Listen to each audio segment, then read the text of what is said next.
think I'm live. Hello, everybody. Happy Friday. Thank heaven for 7-Eleven. It is the 11th of July, and I'm really excited to talk to you about Tim. I should start the way I always start. Let me introduce myself. My name's Rebecca. I am the founder of Rebecca Babcock Coaching and the creator of the Babcock Method. And I have made it my purpose to create a coaching experience for people that is unlike what's traditionally out there, that either looks just at career or just at life or just at relationships or self-worth or health, and bring it all together in a customized coaching experience that is holistic, because we have other coaches in addition to myself. And I do offer a guarantee that isn't based on getting a new job or making more money, but rather a guarantee that your overall life satisfaction, as is measured by an assessment I give my clients, increases. So each time we come on here, I get to highlight a different client of mine, and it's just such an honor to be able to do that. And we've had a few clients coming on that have been about career transition.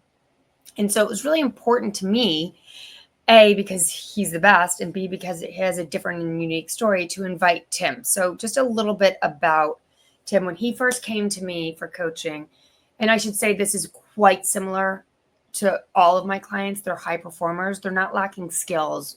They're certainly not lacking ambition. But the challenge was more like, it's just not quite connecting. I'm carrying too much. I'm overthinking, not carrying too much. I'm overthinking. I'm just feeling the weight of all of this.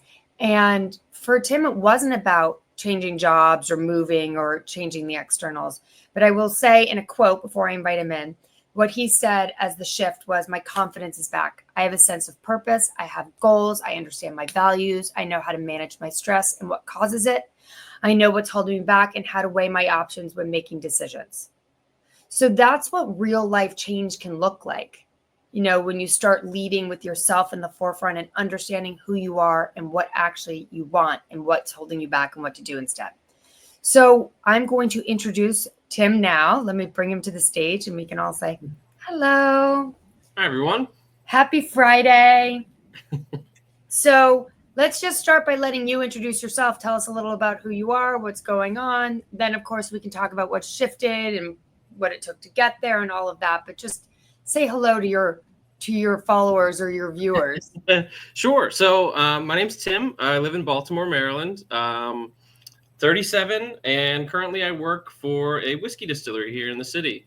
So originally from Pennsylvania, I went to school up in Connecticut, and right out of college worked a lot in retail, was at Under Armour for just about 10 years, and then transitioned on from that position to where I'm at right now, and was there for about 2 years before I reached out to Rebecca to kind of get some help with just feeling stuck in my ways, Right. And that was a big part. It was a feeling of being stuck, and it was life, and it was career, and it was different things. So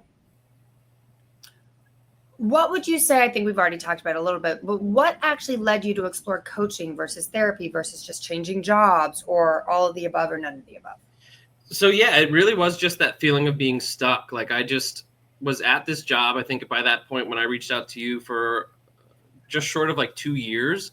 And when I remember like looking back to like trying to find a new job after Under Armour, I didn't really have any clear path of what I wanted to do. I just was like, I like whiskey. I learned about it through the pandemic. This is a job at a distillery. 1 and 1 is 2. And then from there, I just, I was there at that job, and I just started to feel more complacent and didn't really have any goals or aspirations or career path or anything like on the horizon that I was like striving for. I was kind of just going through the motions, and I was getting frustrated because I was tying a lot of that to how I compared myself to a lot of my friends from college that are, in careers, they have families, they have kids, they own a home, and I was just like a guy living in a 1-bedroom apartment at a job that paid a lot less than my previous one. And I was just kind of wondering, like, what am I doing with myself? And I just needed that like boost and that confidence kick. So I really appreciate a lot of what you said. And I think, honesty and vulnerability and transparency is the beginning of everything. So I don't think there's a human being on the planet Earth who doesn't go on social media, whether it's LinkedIn or other types, and doesn't compare their insides to somebody else's outsides. And I also want to say, because I think it'll make you chuckle, that when I first introduced you to the other coaches, one of them was like, "That's a dream job, working at a distillery." So it's like you also are comparing your insides to your outsides are being compared to other people who might think that's a dream job. So what were some of your ahas, and I know you had mentioned before you wrote some things down, so I don't want you to think that he has memorized scripted things, but these are big kind of questions to be asked. So you came to me, you weren't sure what to do professionally. There was, life stuff as well.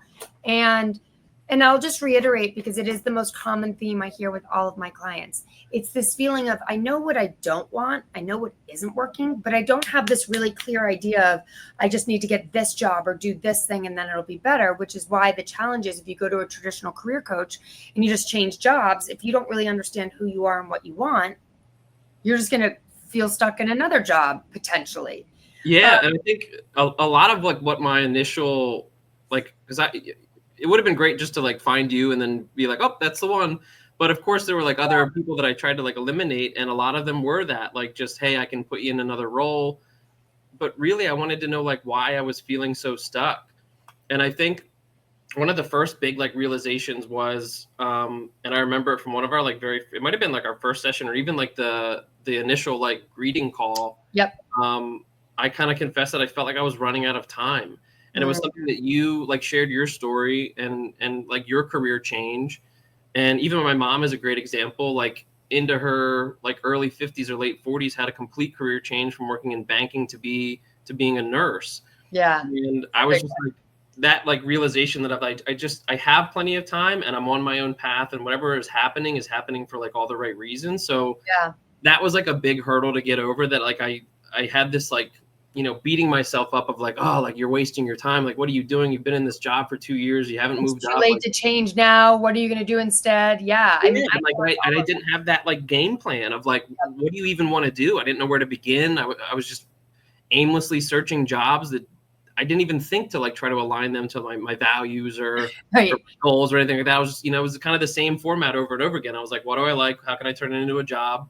And then, you're kind of spinning the wheels. So that was probably the one real big one, like very early on. Yeah. And then like as time progressed and I continued to work with you, I mean, like you mentioned at the beginning, like it wasn't really so much that I was in it for a career change. There was like a deeper, issue and misunderstanding that I needed to figure out with myself. And I think a lot of that was just getting out of my own way.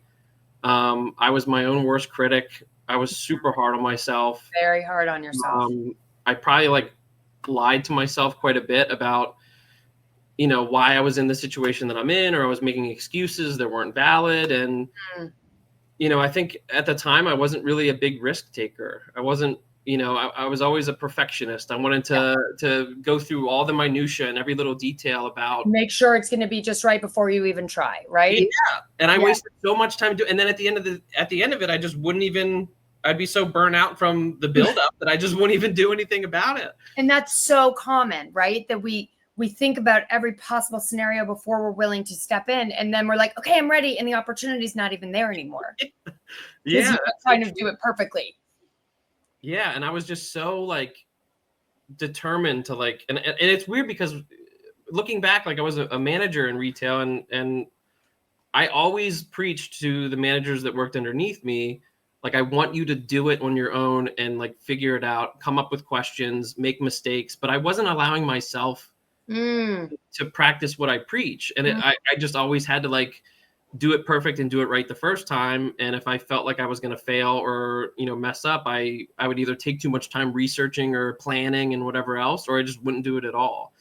This is very, very, very normal. So you've mentioned it a few times, and I want to bring it up again, because this is a way that I differentiate my style of coaching, which I think worked well for you, which is that we don't just jump in and say, well, then don't do that anymore. Right. But to start to understand why am I doing that? What's it holding me back from? What, how is it protecting me? Well, I don't want to be embarrassed. I don't want to do things that aren't going to work for me, but it's also keeping me from trying things. And I specifically remember with you, a big aha, which is going to sound funny to you now, was you do work in an environment where you can kind of test out there's the corporate side of the whiskey distillery, and then there's sort of like the hands-on part. And correct me if I'm wrong, but you kind of said, I'm going to go try something I haven't tried before. And you were so concerned about what if I do it wrong? And they just were like, thanks so much for helping us out. Right. Is that sort of? Yeah. So I work in operations, and it's kind of a one-off role where I do wear a lot of hats, but everyone in operations helps out when it comes to the more like physical stuff. So like barreling in a whiskey distillery is a very physical part of the job. There are guys that do it pretty regularly, and then I kind of jump in like where I can, and they'll schedule me out. So without going into like a lot of the boring details, there was a part of the job where you have to like rack barrels in our rick house. And there's a certain method that's called clocking to make sure that the bung where you fill the whiskey and where it's dumped out of is pointed up, because it's a weak point. It's where it could leak and things like that.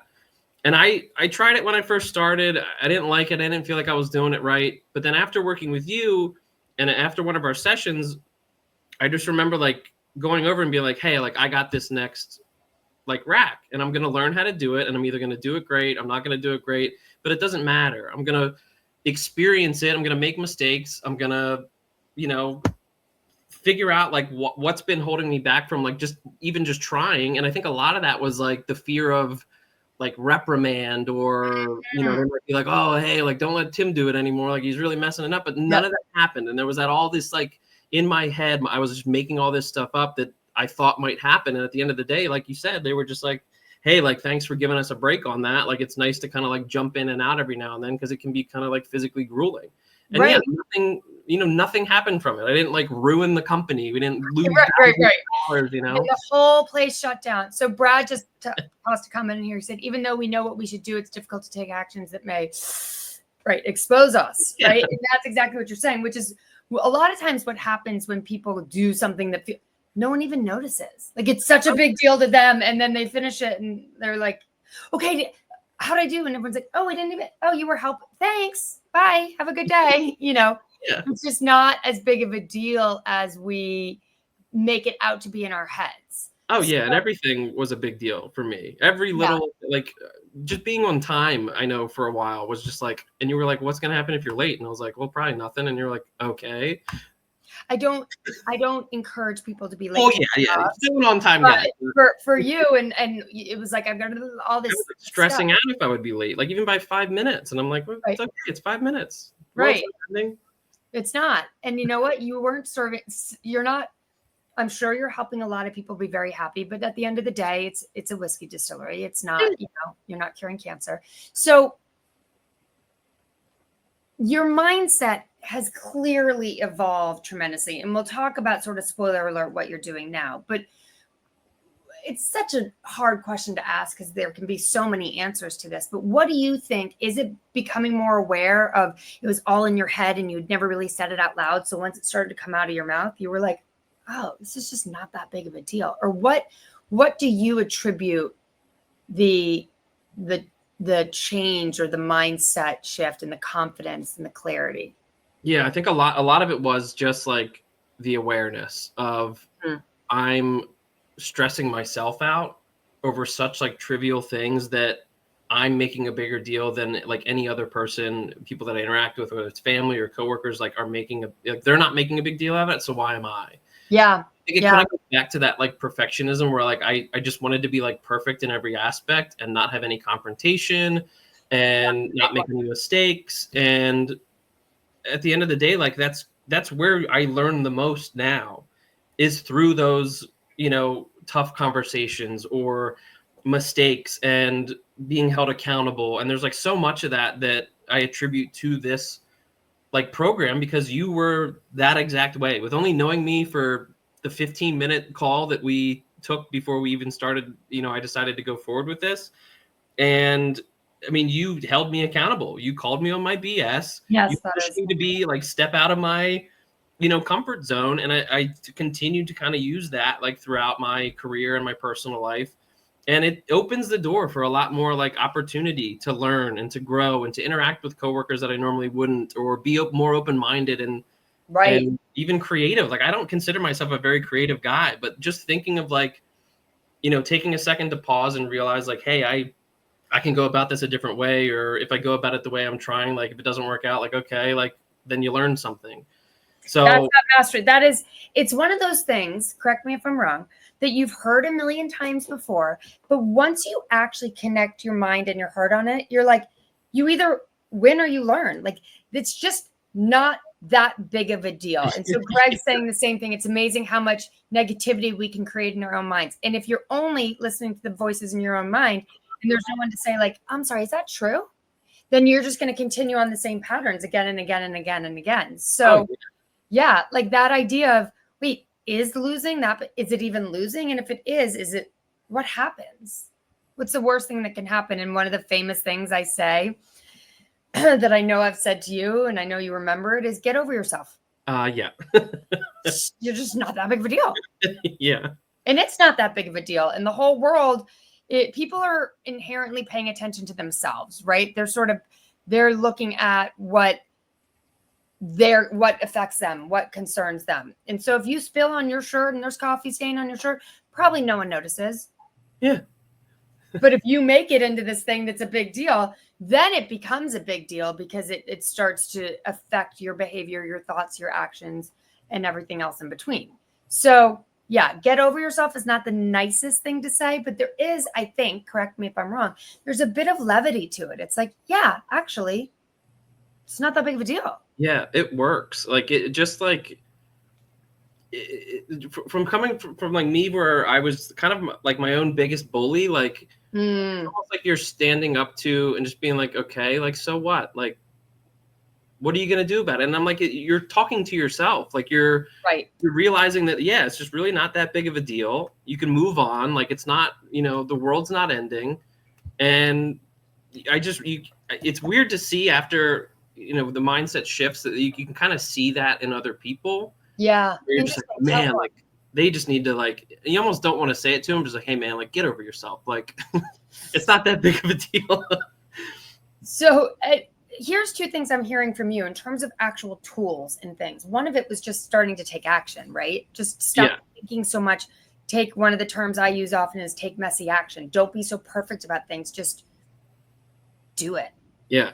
Or try it or say it. You mentioned earlier confrontation, and this is a huge universal feeling. So anyone watching or listening now or later, people do not like conflict. But here's the two things I often hear. I feel like I have the weight of the world on my shoulders, yet I don't like conflict. Well, if you don't speak up, how are you supposed to change all the pressure you feel on yourself, right? So confrontation doesn't have to be being the bad guy. It doesn't have to be being aggressive. It can be just sharing, right? Being honest, being vulnerable, being truthful.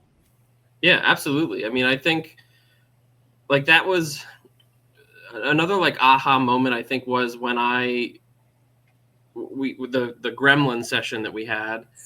And that one was like a really big one for me because it was very eye-opening to just like how like not mean I was to myself, but in a way, like I just was not compassionate with like my own like inner thoughts and feelings, and that like you're not good enough. I don't know if you remember, but like it took me a while to kind of like scale back and like try to think of like when that began, and it took me a while to kind of get there, and it's not like I had a bad upbringing or anything, but it was like something that I kind of created in my own mind, and it was just such an emotional and like powerful experience to like say that out loud, like oh yeah, like I don't think that I'm good enough. And it's just like once you're able to like kind of release that and like in radical acceptance, you're like you're acknowledging it, that it's there, but you're just kind of like, all right, like I see you there, but like you don't matter anymore, like you're out of my own rule. Yeah, so you just said two things, and so let me just, to those watching,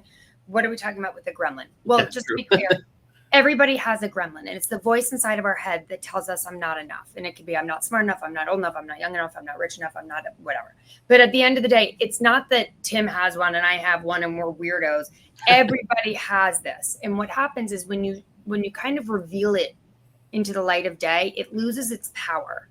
Because what we are taught and what we learn is to hide our weaknesses. Whatever you do, don't let anybody see it. And so when you kind of own it and say, yeah, I do tell myself I'm not enough. And when I look at how many ways that actually kept me from being enough, how many times it kept me from taking action or trying something out or being vulnerable then wow, I've wasted so much time. And it's not about curing it. Unlike therapy, it's not curing what has happened. It's looking at it straight in the face and going like, this is really holding me back.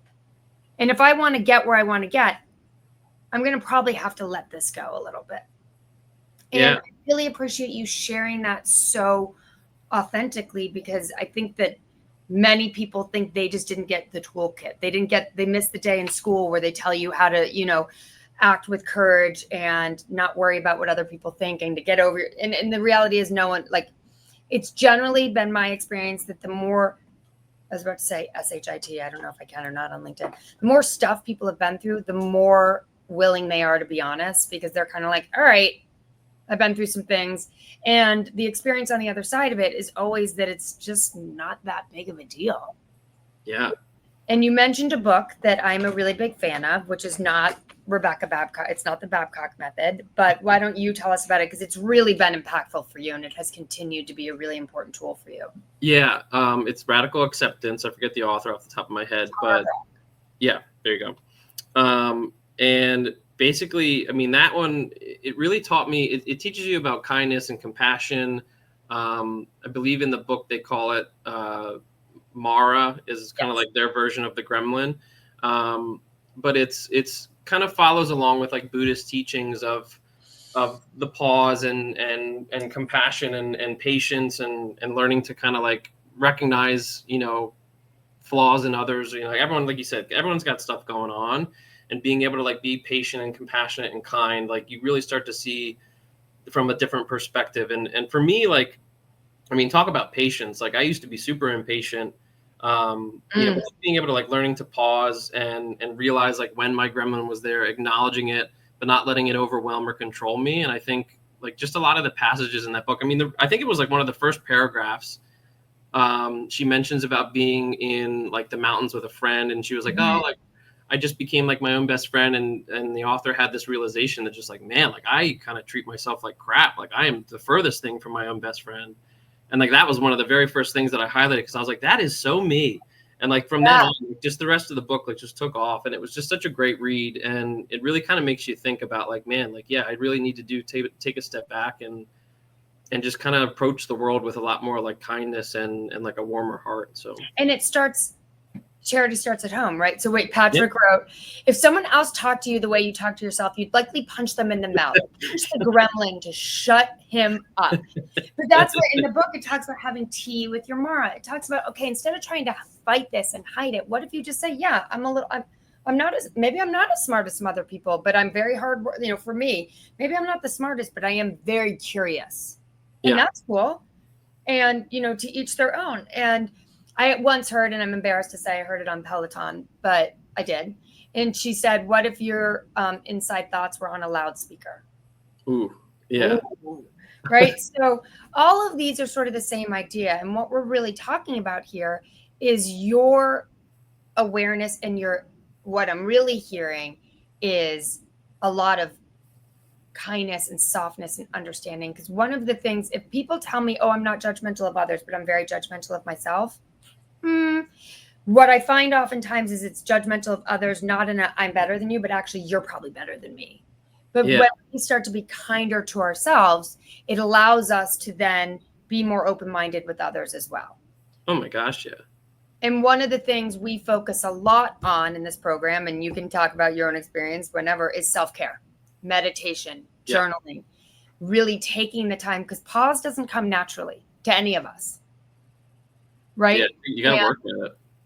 And Brad and I had a meeting this week, actually. He just put a comment in, having self-care practices really helps me stay on top of the gremlin without its easy slip back into negative stuff. He and I were talking about how, for him, it's recently, for me, it was a couple months ago, I slipped off of meditation a little bit. And then I'm like, why am I feel so stressed. I don't have time to meditate. I'm so stressed. And it's actually kind of the other way around sometimes. So with all of that, awareness, acceptance, honesty, vulnerability, just being kinder to yourself, allowing for the pause, allowing for something else to be true. What's going on now? What's life about now? Yeah, I mean, it's very much that. And just like what Brad said, like staying on top of the journaling and the meditating has been like the cornerstone of this transformation for me. Because I'm just finding myself like you can constantly remind yourself of like what for me like it's why am I doing this? Yes. And reminding me that like I'm doing it for myself. And you know, from an outside perspective that might sound selfish, but like it's okay to be a little selfish when it comes to your own self-care. That's literally self-care is in the word. Yeah. So I think that's probably being like the two major things. You know, in the journaling especially, I mean, just coming up with like different prompts. I know I mentioned to you previously like factoring in more like gratitude, and that's really like Yes. helped me like appreciate it not only from like other people, but like, you know, doing kind acts because you know, somebody might pick up on something nice that I say, or helping with a chore or something at work. And, you know, they might not say it in the moment, but I know that if I were in their shoes, like I would be like, oh, like that was really nice of them. And that was really, you know, kind. They went out of their way or whatever it is. And And being able to like, imagine that you weren't doing that before because you worried about doing it wrong. yeah. And You like know, you said, like all that time lost and like all that opportunity lost. And it's like, it's wild to think that like, just that little switch of a, you know, flipping of the switch, it really like changes like just how much is still out there. yeah. But yeah, like those two practices I think were probably the ones that I leaned into the most. And like you said, like you know, I kind of fell off the wagon when it comes to the journaling and the meditating, but as long as you know, get back on it and you're not harsh on yourself and like oh, you didn't do it for X amount Right. of weeks or days or whatever, and like really beat yourself up about it. Like you just got to be Come like, back. hey, like, that's okay.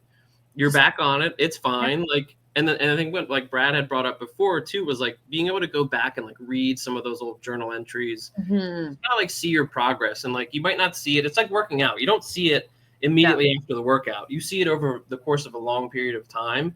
And being able to like reflect on that has been really nice too. It's so interesting, even if we talk about the trajectory just in these 20 something minutes we've been talking of like where it starts out for you and it's all in my head and I'm a perfectionist and I'm worried about doing it right, to 20 minutes later saying like I'm really, you know, self-care is a really important part because it allows me to be a kinder, more gentle person, not only just for me, but it allows me to show up in the world in a way that I actually can be proud of and that benefits others. So that's one of the big things here. Like they say on the airplane, you've got to put your oxygen mask on first. It's never selfish to do that because if you don't put your mask on, you can't help anyone else put theirs on and then everyone just dies. Yeah. So one of the things we often talk about is you can't take water from a dry well.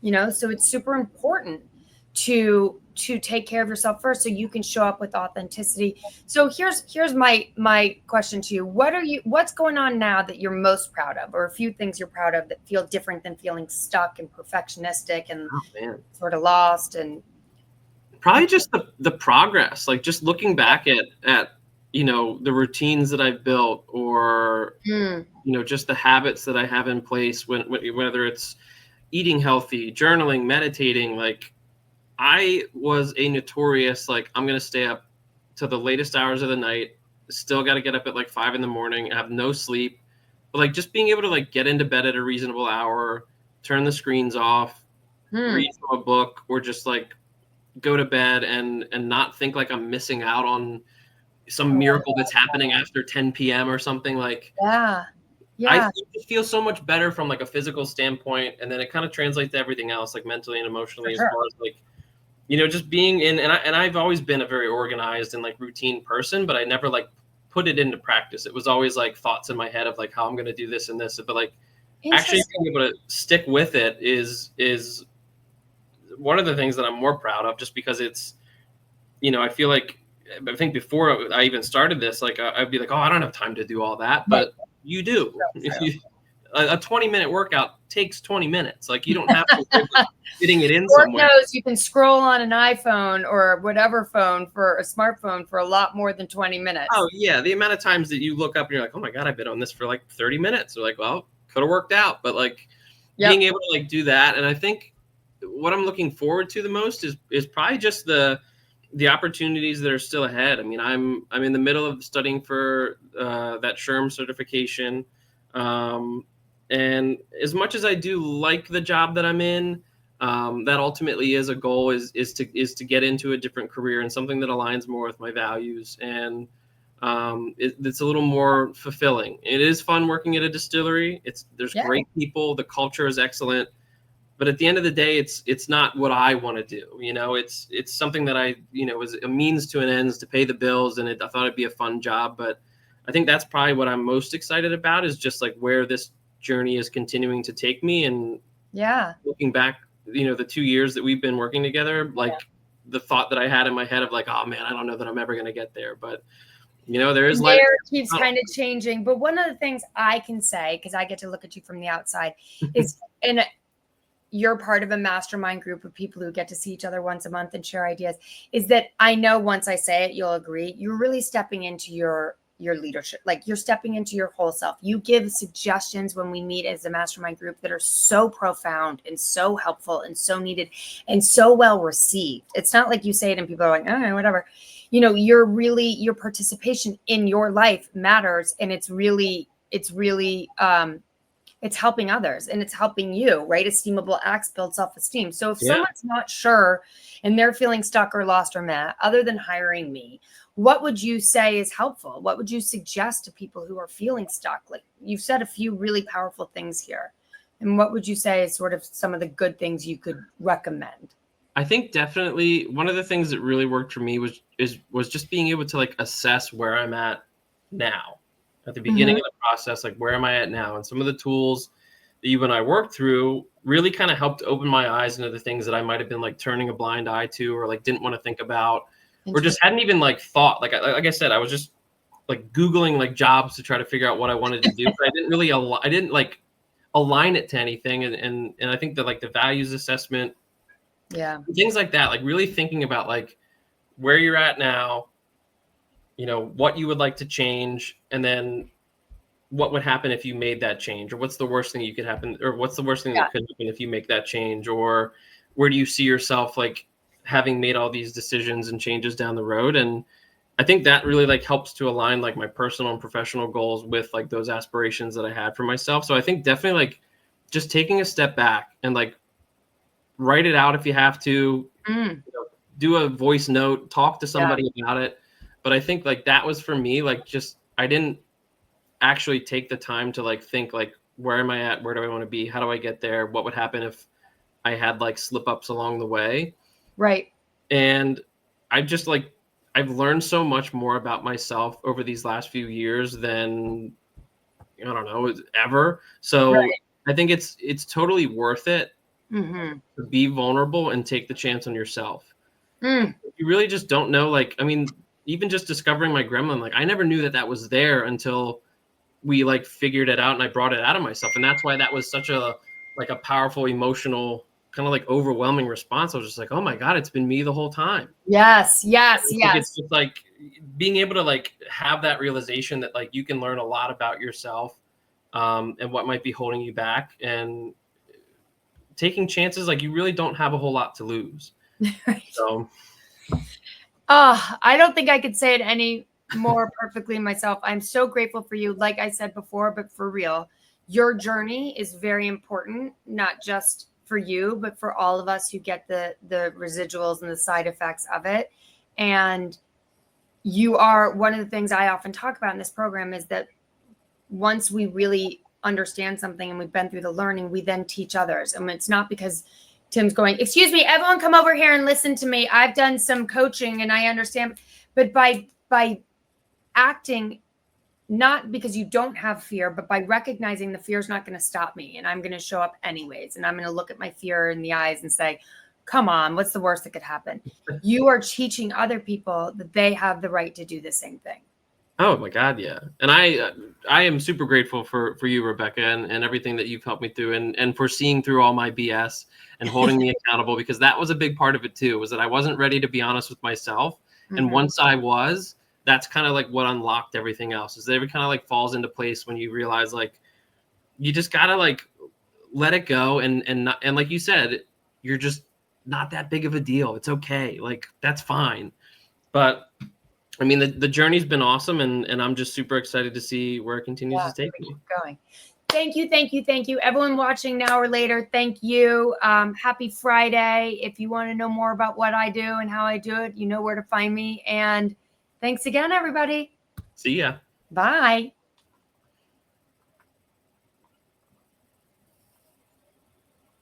I think it's